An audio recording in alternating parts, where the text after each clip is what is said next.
Déclaration d'impôt de train, la Cour suprême examinera le dossier en mai. La Cour suprême des États-Unis a annoncé lundi qu'elle examinerait en mai par conférence téléphonique le dossier des déclarations d'impôt de Donald Trump que le président refuse de livrer à la justice et au Congrès. La plus haute juridiction américaine aurait dû entendre les arguments des parties le 31 mars dans cette affaire, très attendue car elle devrait préciser l'étendue de l'immunité dont jouit le président américain. Mais la haute cour, qui compte 2 octogénaires en ses rangs, avait dû reporter toutes les audiences publiques en raison du nouveau coronavirus. Le choix de l'examiner par téléconférence devrait lui permettre de rendre une décision avant la présidentielle du 3 novembre. Les audiences auront lieu entre le 4 et le 13 mai selon les disponibilités des parties. La chaîne parlementaire C-SPAN les retransmettra en direct. Parmi les dossiers retenus pour un examen par téléphone, celui des finances de Donald Trump est le plus sensible.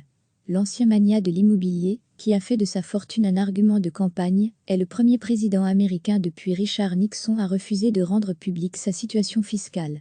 En avril 2019, un procureur new-yorkais a demandé à l'ancien cabinet comptable du président, Mazars, de lui fournir 8 ans, 2011 à 2018, de ses déclarations d'impôt dans le cadre d'une enquête sur un versement effectué à l'actrice pornographique Stormy Daniels.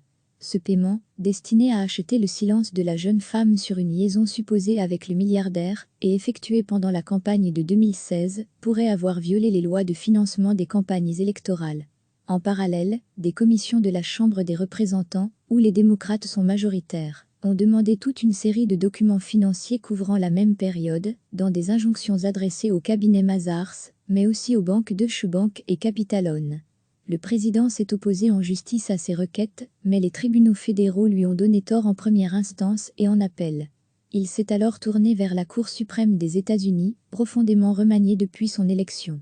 Donald Trump assure avoir une immunité totale, le temps de son mandat, est mise sur la haute cour, au sein de laquelle les juges conservateurs sont en majorité, pour valider cette lecture très extensive des pouvoirs présidentiels.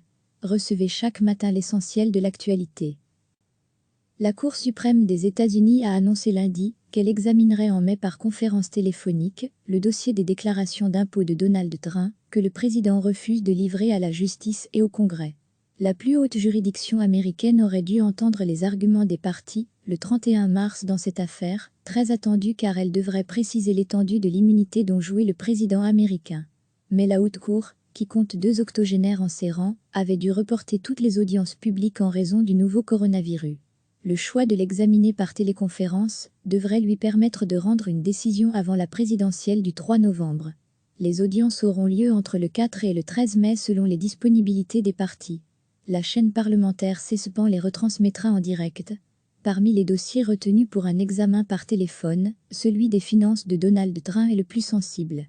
L'ancien magnat de l'immobilier, qui a fait de sa fortune un argument de campagne, est le premier président américain depuis Richard Nixon à refuser de rendre publique sa situation fiscale.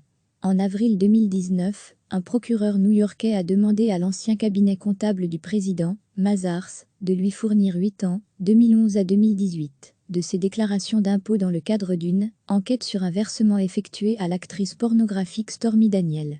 Ce paiement, destiné à acheter le silence de la jeune femme sur une liaison supposée avec le milliardaire et effectué pendant la campagne de 2016, pourrait avoir violé les lois de financement des campagnes électorales.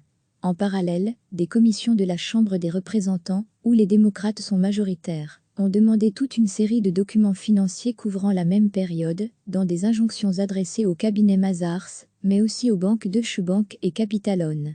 Le président s'est opposé en justice à ces requêtes, mais les tribunaux fédéraux lui ont donné tort en première instance et en appel. Il s'est alors tourné vers la Cour suprême des États-Unis, profondément remaniée depuis son élection.